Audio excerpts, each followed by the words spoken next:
आपका मानस स्टडीज के YouTube channel में। जैसे कि हमने नीट की सीरीज स्टार्ट करी हुई है जूलॉजी की।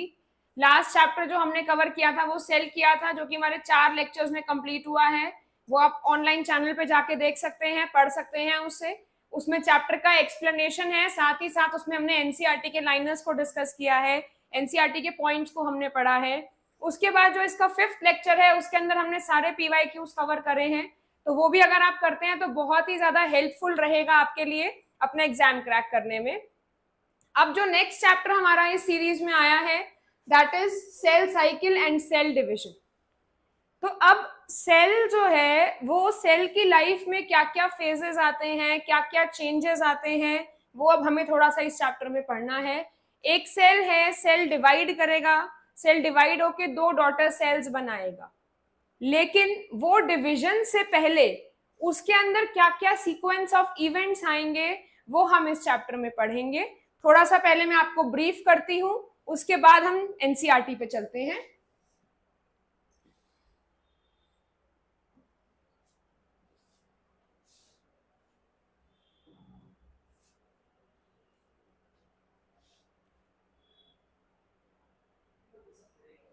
चलिए, अब अगर मैंने सेल लिखा है यहाँ पे, तो सेल जो है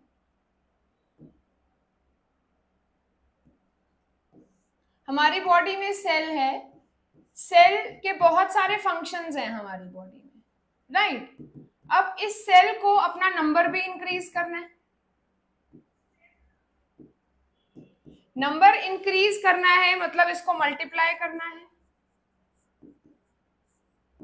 मल्टीप्लाई क्यों करना है, मल्टीप्लिकेशन किस लिए चाहिए हमें, सेल डिवीजन की रिक्वायरमेंट क्यों है हमको, तो what is that is significance of cell division.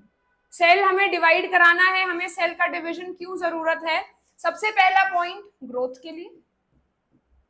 हमारी बॉडी की अगर ग्रोथ हो रही है तो वो सेल डिवीजन की वजह से हो रही है। Second, repair. कहीं पे चोट लगती है तो वो टिश्यू अपने आप रिपेयर कर जाता है, वो हील हो जाता है।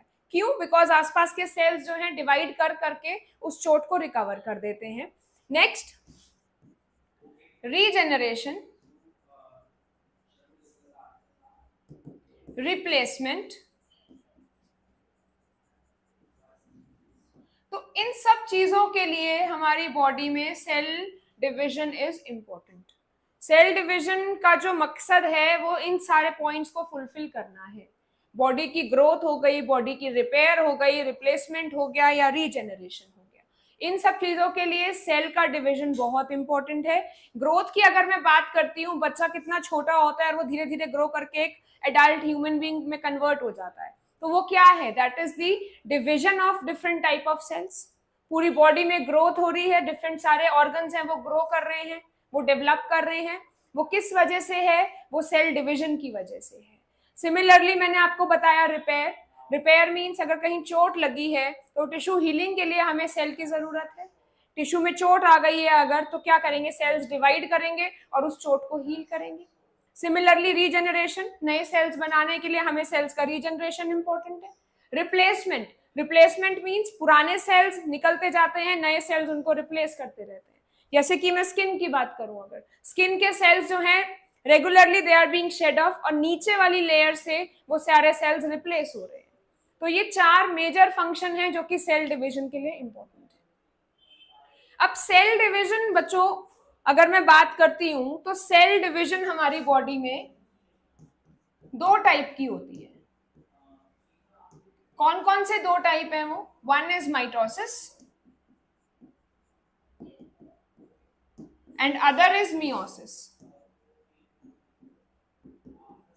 माइटोसिस की अगर मैं बात करती हूं तो माइटोसिस हमारा होता है जनरल बॉडी सेल्स में,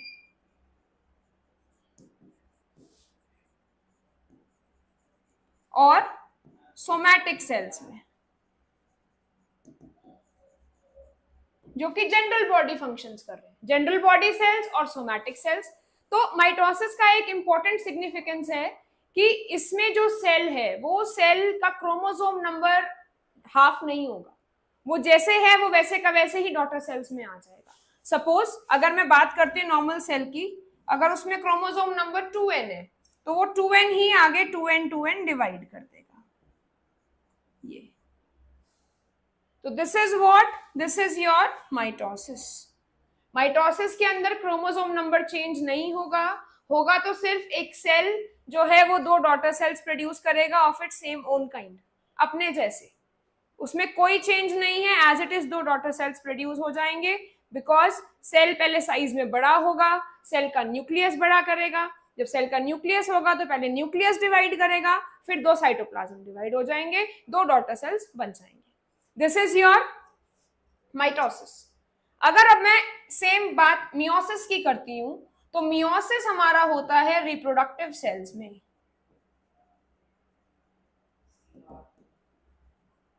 रिप्रोडक्टिव सेल्स, इसमें हमारे गैमीट्स आते हैं। गैमीट्स की अगर मैं बात करूं तो मेल्स में आ जाते हैं स्पर्म्स और पोलन ग्रेन्स, अगर मैं प्लांट्स की बात करती हूं तो, और फीमेल्स में आ जाते हैं ओवा या ओव्यूल्स। तो इनके अंदर क्या हो रहा है बच्चों, इनके अंदर जो 2n नंबर है वो 2n नंबर डिवाइड करता है n और n में। ये इसमें क्रोमोसोम नंबर जो है वो हाफ हो जाता है, बिकॉज आप बाद में जब इनका यूनियन होगा, means during fertilisation, chromosome number हमको सेम रिस्टोर करना है। इसीलिए मियोसिस को रिडक्शनल डिवीजन कहा जाता है।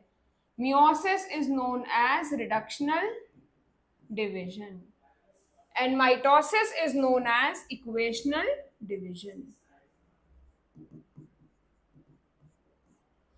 जैसे अगर मैं बात करती हूं, सपोज मैंने स्पर्म लिखा यहां पे, तो स्पर्म का chromosome number is n।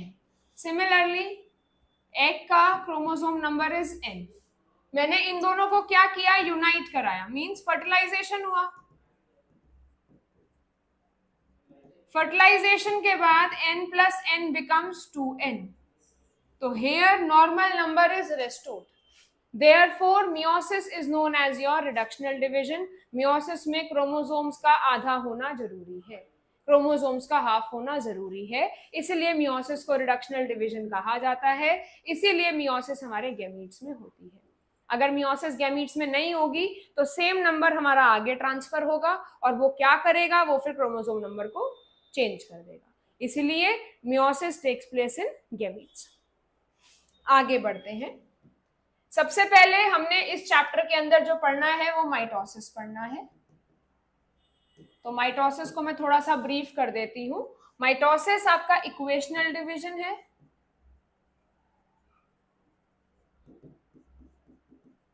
It takes place in somatic cells और जनरल बॉडी सेल्स। इसमें हमारी माइटोसिस होती है। माइटोसिस के दो फेजेस हैं।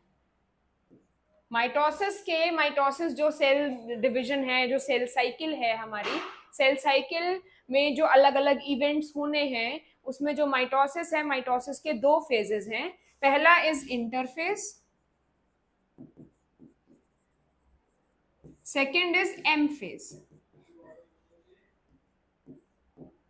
तो अगर मैं इंटरफेज की बात करती हूं, तो इंटरफेज हम लोगों का प्रिपरेटरी फेज है।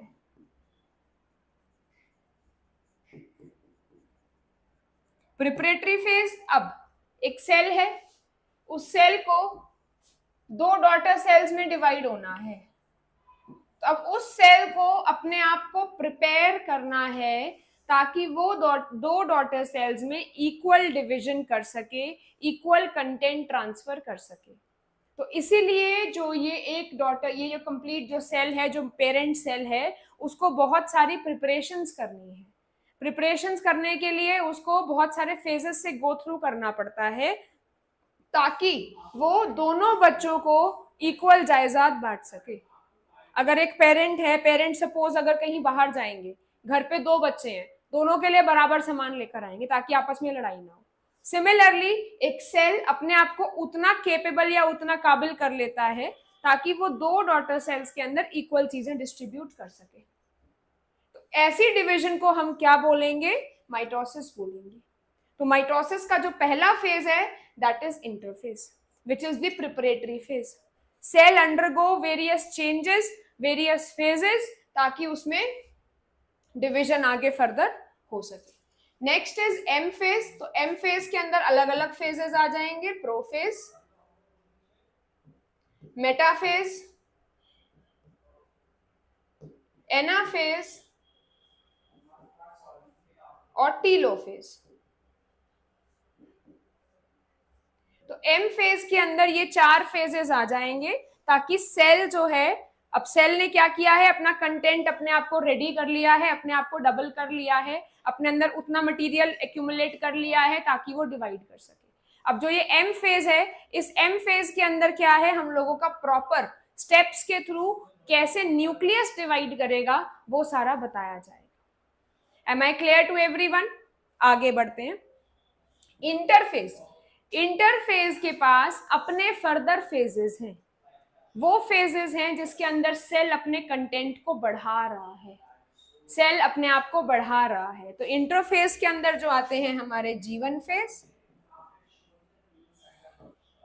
S phase, G2 phase.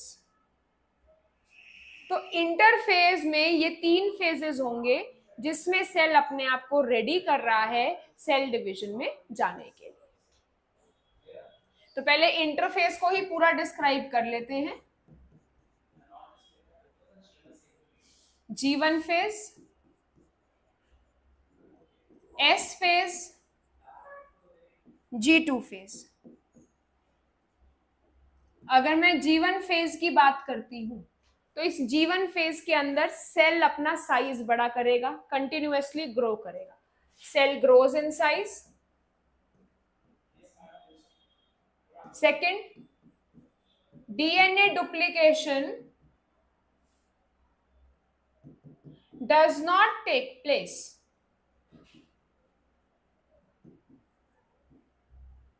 तो जो डीएनए का डुप्लीकेशन है वो अभी नहीं होगा, बिकॉज सेल की अभी डिसीजन मेकिंग स्टेट आनी है। सेल ने अभी डिसाइड नहीं किया है कि वो आगे फर्दर सेल साइकिल कंटिन्यू करेगा या वो यहीं से बैक आउट हो जाएगा।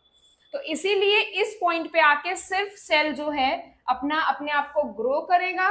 सेकंड, मेटाबॉलिकली एक्टिव रहेगा, अपने सारे फंक्शंस परफॉर्म करेगा। Cell grows, DNA duplication does not takes place, metabolically cell is active.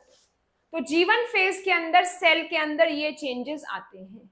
ये सारे प्रिपरेटरी फेज के चेंजेस हैं, ये सारे इंटरफेज के चेंजेस हैं जो कि सेल के अंदर हो रहे हैं। अब इस स्टेट के बाद सेल के पास 2 ऑप्शंस रहेंगे, या तो वो सेल साइकिल में जाए या वो सेल साइकिल से बाहर हो जाए। अब ये एक डिसीजन मेकिंग पॉइंट होता है सेल की लाइफ में, उसको सेल साइकिल में जाना है या उसको सेल साइकिल से बाहर आके अपने नॉर्मल फंक्शंस करने हैं। तो अगर वो सेल साइकिल में जाएगा तो वो एस फेज एंटर करेगा, और अगर वो सेल साइकिल में नहीं जाएगा तो वो G0 फेज या फिर क्विसेंट स्टेज में एंटर कर जाएगा, जिसमें उसके अंदर एज सच कोई खास चेंज नहीं आएगा, उसको सिर्फ अपने फंक्शंस परफॉर्म करने हैं। तो वो क्या करेगा, वो सेल साइकिल से बाहर आके एक नया फेज एंटर कर जाएगा। अब अगर सेल को सेल साइकिल में जाना है तो वो एस फेज में आएगा। एस फेज के अंदर आके, एस मींस सिंथेसिस। अब सेल क्या करेगा, अपना डीएनए को रेप्लिकेट करेगा, अपने आप को डबल करेगा, अपना क्रोमैटिन कंटेंट, अपना डीएनए कंटेंट वो डबल करेगा, तभी वो आगे एम फेज में जाके 2 पार्ट्स में डिवाइड कर सकता है। उसके पास इतना होना चाहिए, न्यूक्लियस के पास इतना कंटेंट होना चाहिए कि वो 2 सेल्स में इक्वली डिवाइड कर सके। तो सेल जो है अब एस फेज में आके अपना चीजों को डबल करेगा। Finally G2 phase. G2 phase के अंदर RNA, proteins which are required for cell cycle are synthesized. तो ये सारे फेजेस हैं हमारे इंटरफेज के। इंटरफेज के अंदर सेल को क्या करना है, सेल को अपने आप को रेडी करना है सेल साइकिल में जाने के लिए। तो G1 phase, S phase, G2 phase. G1 phase is preparatory phase, cell अपने आप को प्रिपेयर कर रहा है, हाँ वो अपने आप को रेडी कर रहा है कि उसके पास इतना कंटेंट हो ताकि वो दो आगे डॉटर सेल्स में डिवाइड कर सके। एस फेज में सेल अपनी चीजें सिंथेसाइज कर रहा है, अभी तक यहाँ पे सिंथेसिस नहीं हुआ था, यहाँ पे सिर्फ और सिर्फ क्या था, अपना सेल ने साइज ग्रो करा था बिकॉज उसने डिसीजन नहीं लिया था। G1 फेज के बाद सेल डिसीजन ले लेता है और फाइनली आ जाता है एस फेज पे। एस फेज में सेल ने अपना डीएनए रेप्लिकेशन किया और फाइनली आ गया G2 फेज, जहाँ पे सेल ने जो कुछ और जरूरत थी उसका सामान पूरा करा और फाइनली एंटर कर जाएगा वो सेल साइकिल। तो ये हमारे फेजेस हैं जो कि इंटरफेज के हैं। यहां तक कि अब हम एनसीईआरटी की रीडिंग करते हैं, एनसीईआरटी क्या कहती है।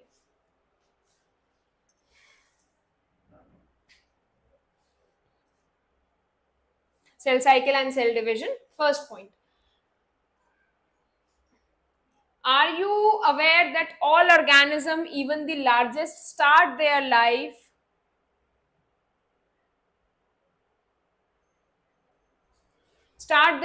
as a single cell? Yes, कोई भी ऑर्गेनिज्म अगर है तो वो एक सिंगल सेल से ही अपनी लाइफ स्टार्ट करता है। वो सेल, मैंने आपको बताया कि वो सेल मल्टीप्लाई करेगा, ग्रो करेगा, डिवाइड हो जाएगा, तभी सेल का नंबर बढ़ेगा, लेकिन वो अपनी लाइफ जो स्टार्ट करेगा वो स्टार्ट करेगा एज अ सिंगल सेल। आगे बढ़ते हैं। You may wonder how a single cell then goes on to form such large organism. Growth and reproduction are characteristics of cells, indeed of all living organisms. जितने भी living organisms हैं, growth और reproduction उनके एक important part हैं। Next point, all cells reproduce by dividing into two, with each parental cell giving rise to two daughter cells. यही हमने अभी डिस्कस करा, एक सेल से दो डॉटर सेल्स बनेंगे, तो एक पेरेंट सेल से दो डॉटर सेल्स प्रोड्यूस होंगे। These newly formed daughter cells can themselves grow and divide, giving rise to a new cell population that is formed by growth and reproduction of single parent and its progeny. तो ये आगे division further carry on होता रहता है। ये तो एक cell से दो, दो से चार, चार से आठ बढ़ते जाएंगे और एक सेल प्रोजेनी क्रिएट हो जाएगी, एक ऑर्गेनिज्म के अंदर नंबर ऑफ सेल्स इंक्रीज कर जाएगा। In other words, such cycles of growth and division allow a single cell to form a structure consisting of millions of cells. तो क्या कह रहा है ये, such cycles of growth and division, जितनी भी ये cycles चलती रहेंगी growth और division की, ये they form, allow a single cell to form a structure consisting of millions of cells. तो हम जो ऑर्गेनिजम्स बनते हैं, हमारे अंदर ये सेल साइकिल्स कितनी चलती होंगी जिससे एक ऑर्गेनिज्म का फॉर्मेशन होता है। तो मिलियंस ऑफ सेल्स इन्हीं सेल साइकिल्स का रिजल्ट है।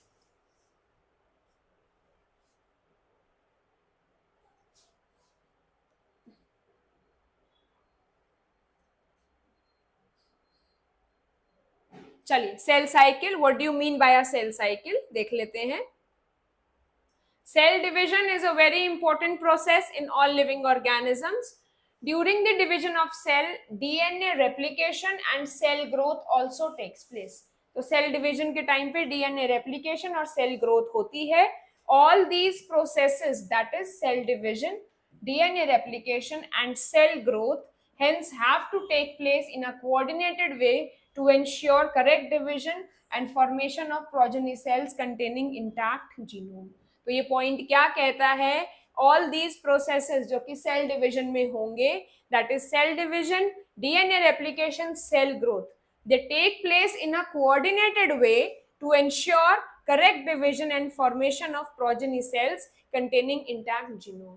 तो जितने भी प्रोसेस हैं सेल डिवीजन के, वो एक प्रॉपर कोऑर्डिनेटेड वे में चलते हैं ताकि सेल डिवीजन का रिजल्ट एक अच्छा निकल के आए। The sequence of events by which a cell duplicates its genome, synthesizes the other constituents of the cell, and eventually divides into two daughter cells is termed as cell cycle.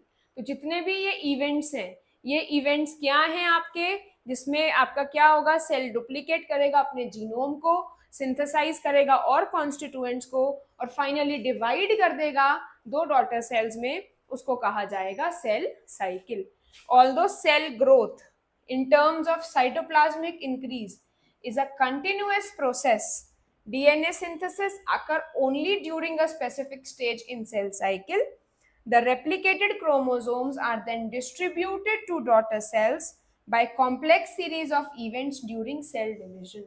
तो ये क्या कह रहा है, सेल ग्रोथ सिर्फ cytoplasm का increase होना, continuous process है, वो चलता रहेगा, लेकिन जो डीएनए का सिंथेसिस है वो सिर्फ और सिर्फ किसी पर्टिकुलर फेज में या टाइम पे होगा, जो कि हमारा एस फेज में होता है.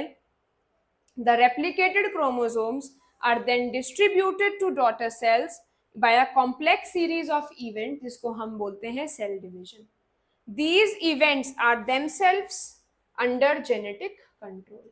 ये सारे के सारे इवेंट्स जो हैं जेनेटिकली दे आर कंट्रोल्ड. आगे बढ़ते हैं. फेजेस आ गए सेल साइकिल के. A typical eukaryotic cell is illustrated by human cells in culture. These cells divide once in approximately every 24 hours.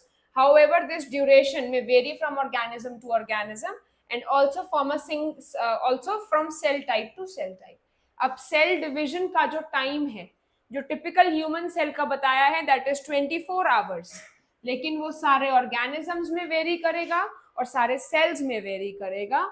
Yeast जो डिवाइड करती है progress through cell cycle only in about 90 minutes. 1.5 घंटे के अंदर yeast cell अपने आप को double कर लेता है. ये आ गए हमारे cell cycle. This is G1 phase, S phase, G2 phase और M फेज. यहीं पे ये बना हुआ है आपका G0 फेज. G0 फेज बताया मैंने, डिसीजन मेकिंग फेज है. G1 के बाद सेल डिसाइड करेगा उसको S में जाना है या फिर बाहर निकल के अपने नॉर्मल फंक्शंस परफॉर्म करने हैं. आगे बढ़ते हैं. इंटरफेज और एम फेज, दो फेजेस आ गए हमारे. तो दोनों के दोनों फेजेस हमारे माइटोसिस के पार्ट्स हैं. तो एम फेज क्या कहता है, represents the phase when then actual cell division or mitosis occurs, and the interphase represents the phase between two successive M phases. दो M phase के जो बीच का फेज होगा वो आपका इंटरफेज होगा. सेल डिवाइड करने जा रहा है तो उससे पहले इंटरफेज, सेल ने डिवाइड किया, एम फेज. एम फेज के बाद फिर से इंटरफेज आएगा, फिर सेल डिवाइड करेगा माइटोसिस से. तो इंटरफेज क्या है, प्री माइटोसिस पोस्ट माइटोसिस के बीच का फेज. तो interphase is the phase between two successive M phases. It is significant to note that in 24 hours average duration of cell cycle of a human cell division proper last for about an hour. 1 घंटे तक cell division proper चलती है. The interphase lasts more than 95% of the duration of cell cycle. यहाँ पे mark कर ले, सबसे लंबा टाइम जो है वो इंटरफेज ही लेती है. 95% टाइम जो है सेल साइकिल का वो इंटरफेज में जाता है.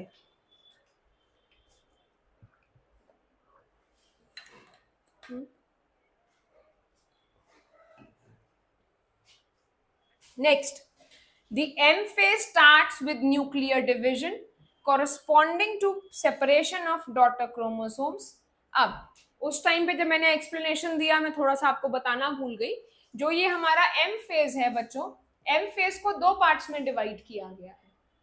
सबसे पहला karyokinesis and second is cytokinesis. तो कैरियोकाइनेसिस क्या कहता है, Cairo means nucleus, division of nucleus, and cytokinesis is division of cytoplasm. तो karyokinesis division of nucleus, cytokinesis division of cytoplasm. तो ये क्या है, दो फेजेस में हमारा एम फेज है। सबसे पहले न्यूक्लियस डिवाइड करेगा, न्यूक्लियस के डिवाइड करने के बाद हमारा साइटोप्लाज्म डिवाइड करेगा। न्यूक्लियस दो पार्ट्स में डिवाइड होगा, फाइनली एक ही सेल रहेगा, ऐसी सिचुएशन आ जाएगी। ये फाइनली दो डॉटर सेल्स। तो cytokinesis, karyokinesis, karyokinesis division of nucleus, cytokinesis division of cytoplasm. आगे बढ़ते हैं। M phase starts with nuclear division corresponding to separation of two daughter chromosomes and usually ends with division of cytoplasm. The interphase दो called the resting phase, इसको कहा तो resting phase जाता है, पर सेल सबसे ज्यादा काम इसी टाइम पे करता है। लिखेंगे is the time during which cell is preparing for division by undergoing both cell growth and DNA replication in an orderly manner. तो सेल ग्रोथ भी कर रहा है, डीएनए रेप्लिकेशन भी कर रहा है, एक प्रॉपर सीक्वेंस में। किस फेज में, इंटरफेज में। आगे interphase has three phases further, कौन कौन सी, G1 फेज, गैप वन और growth one. Second is S phase, synthesis phase, और G2 फेज। देख लेते हैं। G1 phase corresponds to the interval between mitosis and initiation of DNA replication. तो G1 phase क्या है, इंटरवल है माइटोसिस के बीच में और नई S phase के बीच में। क्या लिखा है, initiation of DNA replication. DNA replication कब होगा, S phase में होगा। तो G1 phase किसके बीच में है, आपका M phase और S phase के बीच का फेज है हमारा G1 phase। During G1 phase, cell is metabolically active, मैंने बताया, continuously grows but does not replicates its DNA. DNA के साथ छेड़छाड़ नहीं होगी, सिर्फ साइज बड़ा करेगा, मेटाबॉलिकली एक्टिव रहेगा। नेक्स्ट आ गया एस फेज और synthesis phase. Marks the period during which DNA synthesis or replication takes place. During this time, amount of DNA per cell doubles. DNA को जो अमाउंट है एस फेज के time पे वो double हो जाएगा। उसका रीजन भी हमको पता है, उसको दो सेल्स में स्प्लिट होना है, उसको दो डॉटर सेल्स में स्प्लिट होना है। If the initial amount of DNA is denoted as 2C, तो वो इंक्रीज कर जाएगा 4C को, वो डबल हो जाएगा। However, there is no increase in chromosome number. Chromosome number नहीं बढ़ेगा, यहाँ पे कंफ्यूज नहीं होना है। सिर्फ और सिर्फ क्रोमोसोम नंबर कितना है, 46। तो क्रोमोसोम नंबर हमारा डबल नहीं होगा, डीएनए का कंटेंट डबल होगा। डीएनए का कंटेंट डबल होगा, क्रोमोसोम्स उतने के उतने रहेंगे, वही स्प्लिट हो जाएंगे दो डॉटर सेल्स में। अगर 23 पेयर हैं, 46 क्रोमोसोम्स हैं, तो 46 क्रोमोसोम्स का कंटेंट डबल हो जाएगा, ताकि 46 इधर आए, 46 इधर आए। 23 आएंगे मियोसिस में, लेकिन माइटोसिस में जो 46 हैं वही 46 डिवाइड होंगे 46 और 46 में। मींस 46 क्रोमोसोम्स के अंदर इतना अमाउंट था कि उन्होंने 46 ही यहां दिया और 46 ही यहां दिया। आगे बढ़ते हैं। If the cell had diploid or 2n number of chromosomes at G1, even after S phase the number of chromosomes remain the same, that is 2n. तो S phase के बाद भी वो n होगा, क्रोमोसोम नंबर सेम रहेगा, सिर्फ DNA का content increase करेगा। इस चीज में कंफ्यूज नहीं होना है, ध्यान रखना है। Am I clear to everyone?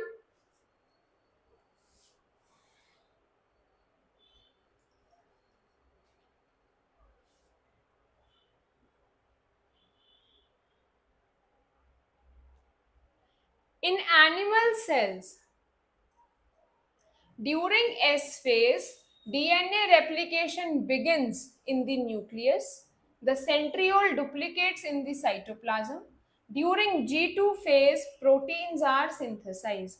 तो एनिमल सेल्स में जो S phase है, इसमें DNA replication begin करेगा न्यूक्लियस के अंदर, सेंट्रियोल भी डबल करेगा साइटोप्लाज्म में, बिकॉज सेंट्रियोल का भी फंक्शन इंपॉर्टेंट होता है सेल डिवीजन के टाइम पे, उसको स्पिंडल फाइबर्स बनाने होते हैं, वो हम कल वाली क्लास में पढ़ेंगे कि क्या होता है सेंट्रियोल का फंक्शन, कैसे कैसे वो प्लांट सेल में हेल्पफुल है सेल डिविजन के लिए, उसको हम कल देखेंगे।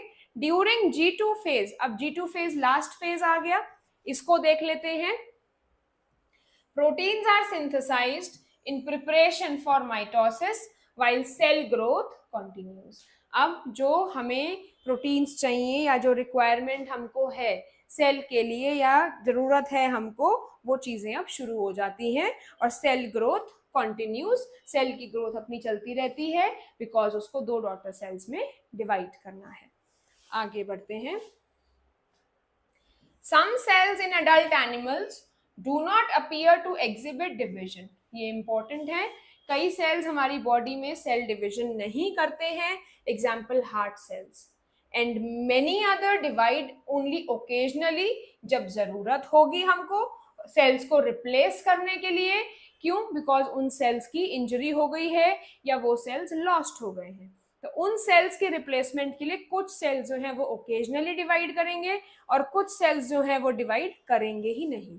These cells do not divide further, exit G1 phase to enter an inactive stage called quiescent stage or G0 stage of cell cycle। तो अब ये वाले सेल्स जिनको डिवाइड करना ही नहीं है, ये सारे सेल्स क्या करेंगे, ये सब के सब जो हैं सेल साइकिल को छोड़ के निकल जाएंगे और अपना नॉर्मल फंक्शन परफॉर्म करेंगे। These cells in this stage remain metabolically active, काम करेंगे वो अपना, but no longer proliferate unless called on to do so depending upon the requirement of organism। अगर जरूरत नहीं है तो वो आगे फर्दर डिवीजन में नहीं जाएंगे, जो उनका फंक्शन है वो सिर्फ वही के वही परफॉर्म करेंगे, वो सिर्फ वही का वही काम करेंगे।